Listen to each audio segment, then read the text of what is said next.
Toto všetko prebehlo v roku 2025. Ty by si mal o tom vedieť.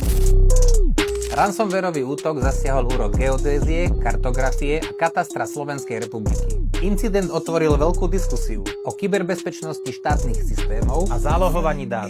A to bol len štart.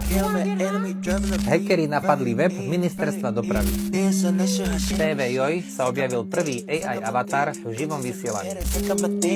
Slovensko získalo prvý etický kódex pre AI a firmy museli začať prispôsobovať weby aj zdravotne znevýhodneným. Kyberútok schytal aj Jaguar Land Rover. Automobilka čelila kyberútoku, ktorý narušil jej prevádzku. A OpenAI predstavila očakávaný GPT-5 s možnosťami viacerých funkcií. Výpadok Amazon Web Services položil kus internetu. Slovensko sa zároveň rozlúčilo s 3G sieťou. Operátori postupne vypli 3G sieť, aby uvoľnili kapacity pre modernejšie 4G a 5G technológie.